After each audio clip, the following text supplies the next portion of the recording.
Ang Europa ay nasa isang kritikal na yugto ng kasaysayan nito kung saan ang pangangailangan para sa pagkakaisa at estratehikong pagkilos ay kailanman hindi naging mas mahalaga. Sa patuloy na pag-igting ng digmaan sa Ukraine, lumilitaw ang malalalim na suliranin na maaaring humadlang sa kakayahan ng kontinente na ipagtanggol ang sarili at ang mga kaalyado nito laban sa agresyon ng Russia. Ang kakulangan ng pangmatagalang estratehiya, kawalan ng pagkakasundo sa tunay na banta ng Moscow, paghina ng suporta ng publiko, hindi pantay na pamamahagi ng gastusin sa depensa, at ang fragmented na military structure ng Europa ay ilan lamang sa mga pangunahing balakid na kailangang matugunan kung nais nitong magkaroon ng tunay na depensibong kapasidad. Isa sa pinakamalaking problema na kinakaharap ng Europa ay ang kawalan ng isang pangmatagalang estratehiya sa depensa at seguridad. Bagamat may patuloy na pagsuporta ang maraming bansa sa Ukraine, ang mga hakbang na ito ay madalas na pansamantala at reaksyonaryo sa halip na maging bahagi ng isang matibay na plano para sa pangmatagalang seguridad ng kontinente. Ang pagkakadepende ng Europa sa Estados Unidos sa loob ng maraming dekada ay naging hadlang sa pagbuo ng isang malayang depensibong estratehiya. Ngayon na ang US ay nagpapakita ng pabago-bagong posisyon, lalo na sa ilalim ng Administrasyong Trump, mas nagiging halata ang kahinaan ng Europa sa pagharap sa malalaking banta ng walang direktang tulong mula sa Amerika. Ang pagsuspinde ng US sa tulong militar sa Ukraine noong 25 taon ay isang malinaw na halimbawa kung paano ang patuloy na pag-asa ng Europa sa Washington ay naglalagay sa kanila sa isang delikadong sitwasyon. Kung wala ang matatag na suporta mula sa US, mahirap para sa Ukraine na ipagtanggol ang sarili at mas nagiging mahalaga ang papel ng Europa sa pagpapanatili ng balanse ng kapangyarihan sa rehiyon. Sa kabila ng pangangailangang kumilos, hindi pa rin nagkakaisa ang Europa sa kung paano nila dapat tugunan ang banta ng Russia. Ang mga bansang direktang nakaharap sa Russia tulad ng Poland, Estonia at Latvia ay may matibay na paninindigan laban sa agresyon ng Kremlin. Dahil alam nilang anumang kahinaan ay maaaring humantong sa direktang pananakop sa kanilang mga teritoryo. Ang Poland halimbawa ay isa sa pinakaaktibong taga-suporta ng Ukraine. Hindi lamang sa pamamagitan ng pagbibigay ng mga sandata kundi pati na rin sa pagbubukas ng kanilang mga hangganan upang tanggapin ang higit sa 1 milyong Ukrainian refugees. Sa kabilang banda, may mga bansang tulad ng Hungary at Slovakia na mas nag-aalangan sa kanilang mga aksyon. Mas pinipili ang diplomasya o pagpapanatili ng kanilang relasyon sa Russia kaysa sa agresibong pagsuporta sa Ukraine. Ang Hungary, sa ilalim ng pamumuno ni Viktor Orban, ay nagbeto sa ilang mahahalagang hakbang ng European Union upang mapalakas ang suporta para sa Ukraine. Habang ang Slovakia naman ay may mga leader na nagpapahayag ng pro-Russian sentiments na nagpapahina sa epektibong pagkakaisa ng Europa. Dahil dito, nagiging mahirap para sa buong kontinente na magkaroon ng solidong estratehiya na maaaring ipatupad ng walang sagabal mula sa mismong mga kasapi nito. Bukod pa sa kawalan ng pagkakasundo sa mga gobyerno, isang lumalaking issue rin ang paghina ng suporta ng publiko sa patuloy na pagbibigay ng tulong sa Ukraine. Sa simula ng digmaan, maraming mamamayan ng Europa ang sumusuporta sa pagsisikap na tulungan ang Ukraine. Ngunit habang lumilipas ang panahon, unti-unti nang bumababa ang kanilang sigasig. Ang dahilan nito ay maaaring dahil sa economic strain na idinudulot ng patuloy na digmaan, kasama na ang pagtaas ng presyo ng enerhiya, inflation, at iba pang mga suliraning pang-ekonomiya na direktang nararamdaman ng mga ordinaryong mamamayan. Sa Germany, ang isang survey noong 23 taon ay nagpakita na higit sa 80% ng populasyon ay mas nais na magkaroon ng negosasyon upang tapusin ang digmaan kaysa sa pagpapatuloy ng suporta sa Ukraine. Samantala, sa Italy, halos kalahati ng mga mamamayan ang gustong ipagpatuloy ang pagbibigay ng tulong sa Ukraine. Ngunit isang malaking bahagi rin ang nais ng itigil ito. Ang ganitong paghahati sa opinyon ng publiko ay maaaring magdulot ng pagbabago sa direksyon ng mga gobyerno, lalo na sa mga bansang may demokrasya kung saan ang opinyon ng mamamayan ay may malaking epekto sa mga desisyon ng kanilang mga lider. Habang lumalala ang sitwasyon, isa pang hadlang sa pagkakaisa ng Europa ay ang hindi pantay na pamamahagi ng gastusin sa depensa. May mga bansang naglalaan ng malaking bahagi ng kanilang GDP upang mapanatili ang kanilang seguridad, habang ang iba naman ay tila nag-aatubili. Ang Poland halimbawa ay gumastos ng higit sa 4% ng kanilang GDP sa depensa noong 24 na taon at nakatakdang dagdagan pa ito sa 25 taon, malapit sa 5% na hinihiling ni Trump sa NATO allies. Sa kabilang banda, ang Germany, na isa sa pinakamalaking ekonomiya sa Europa, ay hirap na abutin ang 2% NATO benchmark, na nagiging dahilan ng pagkadismaya ng ibang mga bansang mas agresibo sa kanilang military spending. Ang hindi pantay na kontribusyon sa depensa ay lumilikha ng tensyon sa pagitan ng mga bansang kasapi ng NATO at European Union, dahil may ilan na pakiramdam ay masyadong mabigat ang kanilang pasanin kumpara sa iba. Sa gitna ng lahat ng ito, nananatili pa rin isa sa pinakamalalaking problema ng Europa ang fragmented na military structure nito. Hindi tulad ng Estados Unidos na may isang nagkakaisang hukbo na may malinaw na chain of command, ang Europa ay binubuo ng 29 na magkakaibang hukbo na may sari-sariling pamantayan at estratehiya. Ang kakakulangan sa koordinasyon na ito ay nagiging sanhi ng mas mabagal na pagtugon sa mga krisis at mas mahirap na pagpapalakas ng depensa. Halimbawa, sa halip na magkaroon ng isang malakas na sentralisadong sistema ng pagbili ng armas, ang bawat bansa ay may sariling procurement policies na nagre-resulta sa hindi maayos na pagkakatugma ng mga kagamitan at mas mahal na gastos sa produksyon. Bukod dito, ang mga hukbong ito ay may magkakaibang antas ng kahandaan na nangangahulugan na sa panahon ng kagipitan, maaaring hindi sapat ang kapasidad ng ilan upang tumugon sa agarang pangangailangan. Sa kabuuan, ang Europa ay may malaking potensyal upang maging isang malakas na puwersang militar at depensibo. Ngunit kinakailangan itong malampasan ang malalaking hadlang na humahadlang sa pagkakaisa nito.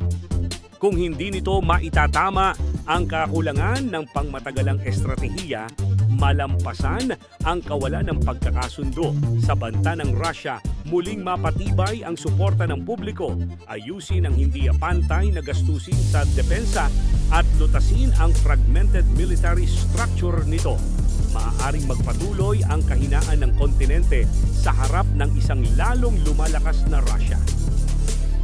Ang tanong na ngayon ay, handa ba talaga ang Europa na magsama-sama at kumilos bago mahuli ang lahat?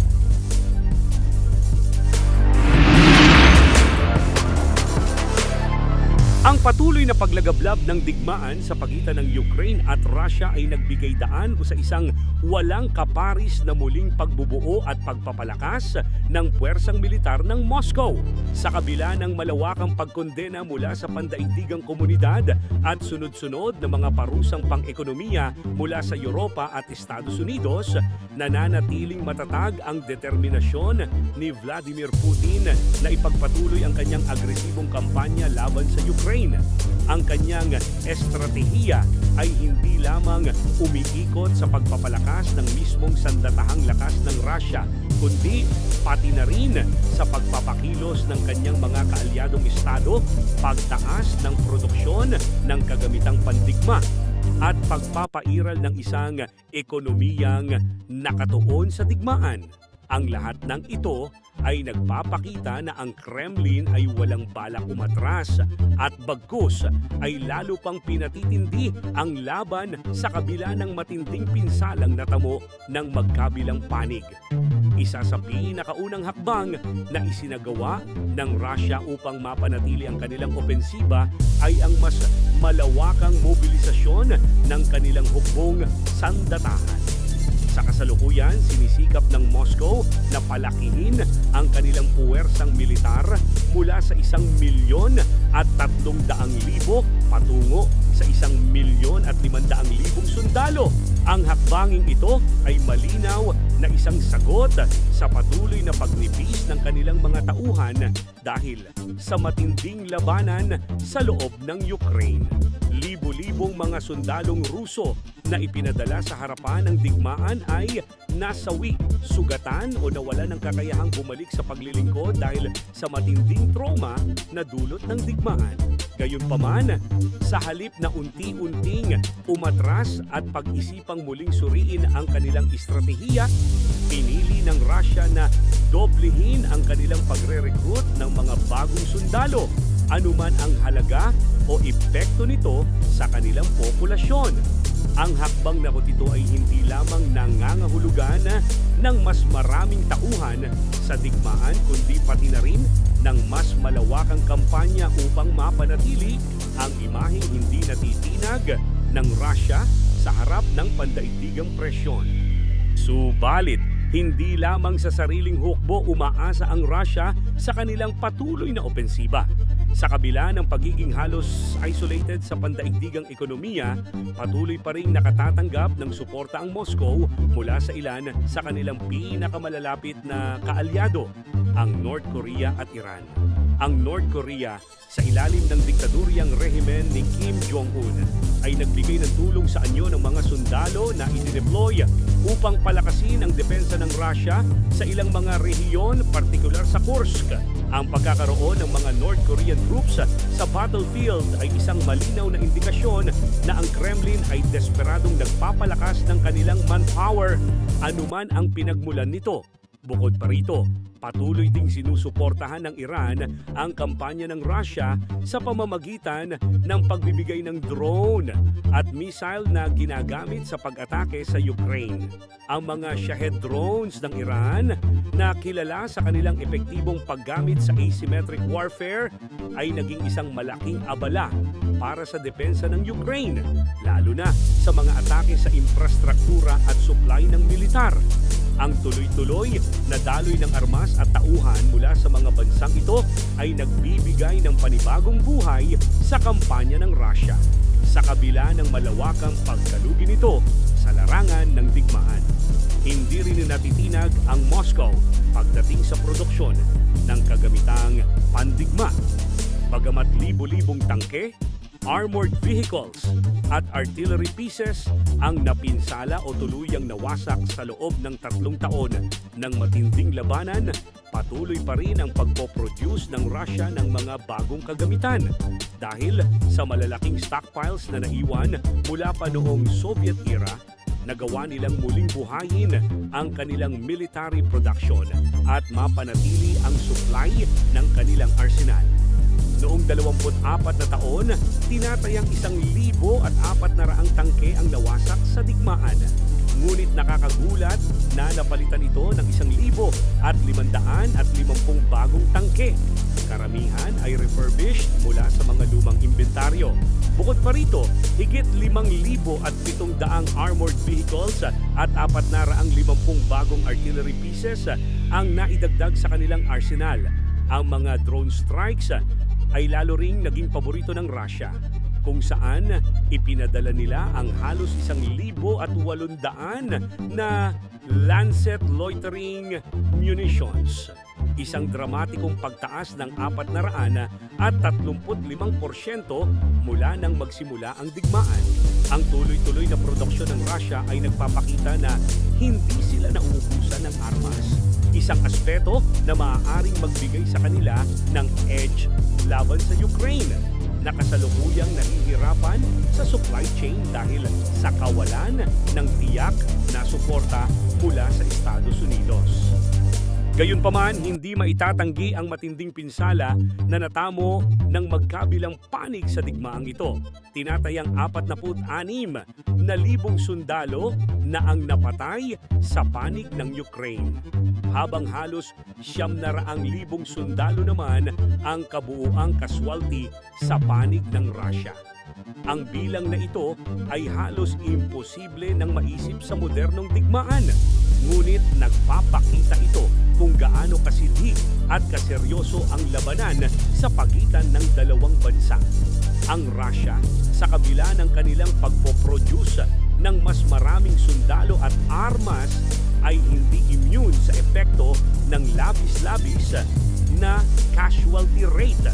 Ayon sa mga ulat, marami sa mga bagong recruit ng Russia ay mga baguhan na walang sapat na pagsasanay at direktang ipinapadala sa harapan na nagiging dahilan upang mas madali silang matalo sa labanan. Samantala, ang Ukraine ay nagdurusa rin sa malawakang kawalan ng mga bihasang sundalo na nagdudulot ng pangangailangang mag-recruit ng mas maraming sibilyan at voluntaryo upang mapunan ang kanilang depensa. Sa kabila ng lahat ng ito, hindi bumibitaw ang Russia sa kanilang estratehikong paggamit ng ekonomiya upang mapanatili ang kanilang opensiba. Kahit pa may ipinataw na parusang pang-ekonomiya mula sa Europa at ibang bahagi ng mundo, patuloy na lumalaki ang military spending ng Moscow. Noong 24 na taon, umabot sa $145 bilyong ang inilaan ng Russia sa kanilang militar. Nakatumbas ng 6.7% ng kanilang kabuuang GDP. Ang budget na ito ay isa sa pinakamalaki sa buong mundo at nagpapakita ng matibay na intensyon ng Kremlin na ipagpatuloy ang digmaan kahit gaano pa ito katagal, sa pamamagitan ng pagbabaliwala sa epekto ng parusa mula sa kanluran at pagpapatibay ng kanilang ekonomiyang nakatuon sa produksyon ng armas. Sinisigurado ni Putin na ang Russia ay hindi madaling mawawalan ng bala sa kanilang kampanya sa Ukraine. Sa kabuuan, hindi nagbabago ang direksyon ng Russia. Patuloy silang nagmomobilisa, tumatanggap ng tulong mula sa mga kaalyado, nagpapataas ng produksyon ng armas at gumagamit ng ekonomiyang estratehiya upang mapanatili ang kanilang opensiba. Bagamat binabayaran ito ng napakalaking bilang ng casualty sa kanilang panig, patuloy nilang nilalaro ang matagalang estratehiya ng digmaan na umaasang masusupil nila ang Ukraine bago pa man magtagumpay ang kanluran sa pagbubuo ng isang matibay na depensibong puwersa laban sa kanila. Ang tanong na lang na ngayon ay kung hanggang kailan nila kakayaning panatilihin ang ganitong klase ng agresibong kampanya bago tuluyang bumigay ang kanilang sariling sistema.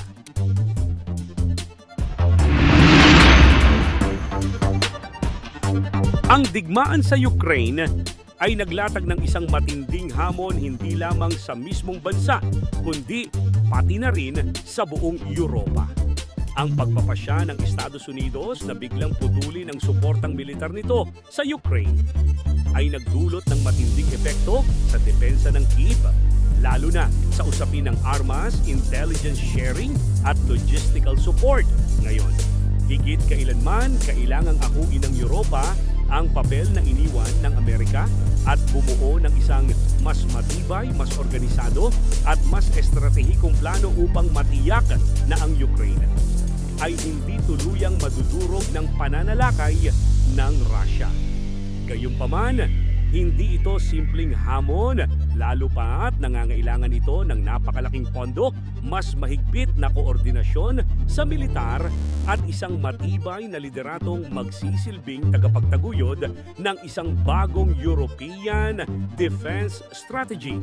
Sa biglaang pagkawala ng suporta mula sa Washington, naging malinaw na kailangang punan ng Europa ang kakulangan sa armas at iba pang military aid na kinakailangan ng Ukraine upang ipagpatuloy ang paglaban nito. Ang Estados Unidos sa loob ng maraming dekada ang nagsilbing pangunahing tagapagtaguyod ng seguridad ng Europa at sa maraming pagkakataon naging tagapagligtas ng kontinente sa harap ng mga panlabas na banta. Ngunit ang pagbabago ng direksyon ng Administrasyong Trump, partikular ang pagtigil ng halos $4 na bilyong na tulong militar sa Ukraine, ay nag-iiwan sa Europa sa isang napakahirap na sitwasyon. Dahil dito, kailangang bumuo ng agarang alternatibo upang hindi mawalan ng kakayahang lumaban ang Ukraine. Nangangahulugan ito ng mas mabilis na pagpapadala ng mga sandata, munitions at advanced military technology na kailangan ng Kyiv upang mapanatili ang kontrol sa mga natitira nitong teritoryo. Bukod pa rito, ang pagkawala ng intelligence sharing mula sa Estados Unidos ay naglagay rin sa Ukraine sa isang napakahinang posisyon, lalo na at ang mga precision strikes nito ay nakabatay sa mga datos na ibinibigay ng US Military Intelligence. Ang pagkawala ng access sa intelligence ay nangangahulugan ng pagbawas sa kakayahan ng Ukraine na epektibong gumamit ng mga advanced na sandata tulad ng F-16 fighter jets at high-precision missiles. Upang mapunan ang lumalawak na agwat sa military support, kasalukuyang isinasaalang-alang ng European Commission ang isang malawakang programang pang-loan na nagkakahalaga ng $163 bilyong upang mapalakas ang produksyon ng mga kinakailangang armas at defensibong teknolohiya. Bahagi ng programang ito ang pagpopondo sa produksyon ng anti-missile defense systems, drones at cybersecurity technologies na maaaring makatulong hindi lamang sa Ukraine kundi sa pangkalahatang depensa ng Europa laban sa anumang potensyal na agresyon ng Russia. Ang pondong ito ay maaaring magsilbing pangunahing hakbang upang mapabilis ang military-industrial complex ng kontinente na sa kasalukuyan ay hindi pa kayang makipagsabayan sa bilis ng produksyon ng Russia pagdating sa mga kagamitang pandigma. Sa pamamagitan ng ganitong pondo, inaasahan na magiging mas organisado ang pagbili at produksyon ng armas at maaaring makabuo ng mas sistematikong supply chain na hindi na kailangang umasa sa tulong mula sa labas ng kontinente. Subalit isang malaking tanong pa rin ang kung paano ito maipapatupad ng epektibo, lalo na't ang Europa ay may mahabang kasaysayan ng burokratikong pagkaantala pagdating sa mga ganitong uri ng proyekto. Bukod pa sa malaking pautang na ito, may isang panukalang mas kontrobersyal ngunit maaaring magbigay ng agarang solusyon sa kakulangan sa pondo para sa depensa. Ang paggamit ng halos $200 bilyong na nakapirming Russian assets na kasalukuyang nasa mga European banks. Matapos ang pagsisimula ng digmaan, ipinatupad ng European Union ang mas malawak na parusa laban sa Russia, kabilang ang pag-freeze ng kanilang mga ari-arian sa iba't ibang financial institutions sa Europa. Ngayon, may ilang mga bansa, partikular ang Estonia at Poland, na itinutulak ang ideyang gamitin ng mga pondong ito upang ponduhan ang depensa ng Ukraine o palakasin ang sariling militar ng Europa. Gayunpaman, hindi lahat ng bansa ay sumasang-ayon sa ganitong hakbang. Ang Germany at France, dalawang pinakamalalaking ekonomiya sa kontinente, ay nag-aalinlangan sa legalidad ng paggamit ng naka-freeze na pondo ng Russia dahil maaaring magdulot ito ng mas malalim na hidwaan sa pagitan ng Moscow at Brussels. Kung sakaling maisakatuparan ang panukalang ito, maaaring magkaroon ng instant na mapagkukunan ng pondo para sa depensa. Ngunit ang mga epekto nito sa diplomatikong relasyon sa pagitan ng Europa at Russia ay hindi pa tiyak. Habang sinusubukan ng Europa na bumuo ng mas matibay na depensibong estratehiya, lumalakas din ang panawagan para sa mas mahigpit na koordinasyon sa pagitan ng mga hukbo ng iba't ibang bansa sa kontinente. Sa kasalukuyan, ang Europa ay nahaharap sa isang malaking problema sa fragmentation ng kanilang military forces. Sa halip na magkaroon ng isang sentralisadong sistema ng depensa, ang bawat bansa ay may sariling nitong hukbo, sariling pamantayan at sariling estratehiya sa seguridad.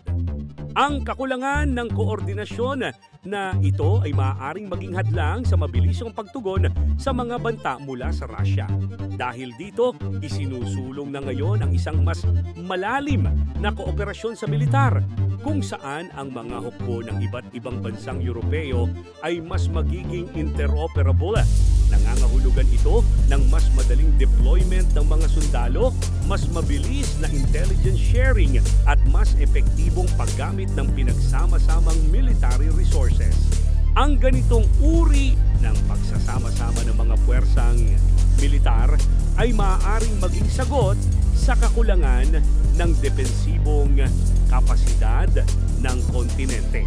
Lalo na sa gitna ng lumalakas na presensya ng Russia sa silangang bahagi ng Europa. Ngunit upang maisakatuparan ang ganitong mga ambisyosong hakbang, kinakailangan ng isang matibay na liderato na maaaring humubog ng isang pinagkaisang direksyon para sa buong kontinente. Sa kasalukuyan, lumilitaw ang mga pangalan nina Emmanuel Macron ng France at Keir Starmer ng United Kingdom bilang mga potensyal na tagapagtaguyod ng bagong depensibong estratehiya ng Europa. Parehong ipinapahayag ng dalawang lider ang kanilang paninindigan sa pangangailangang palakasin ang depensa ng kontinente at bawasan ang pag-asa nito sa Estados Unidos. Sa ilalim ng kanilang pamumuno, maaaring magkaroon ng mas malinaw na direksyon ang European Union at NATO sa kung paano nila dapat harapin ang banta ng Russia nang hindi umaasa sa hindi matatag na patakarang panlabas ng Washington. Gayunpaman, hindi pa tiyak kung gaano kabilis o epektibong maisa sa katuparan ang kanilang mga plano, lalo na't ang Europa mismo ay patuloy na nahahati sa iba't ibang issue na may kinalaman sa seguridad at depensa. Sa pagtatapos, malinaw na ang kinabukasan ng seguridad ng Europa ay nasa kanilang sariling mga kamay. Ang pagkawala ng suporta ng Estados Unidos ay nagbigay ng isang matinding babala sa kontinente. Wala nang garantiya na may tutulong sa kanila kapag lumala ang sitwasyon. Kung hindi agad kikilos ang Europa upang palakasin ang kanilang depensa, maaaring mahulog sila sa isang mas mahina at mas walang kasiguraduhang posisyon sa harap ng isang lalong lumalakas na Russia.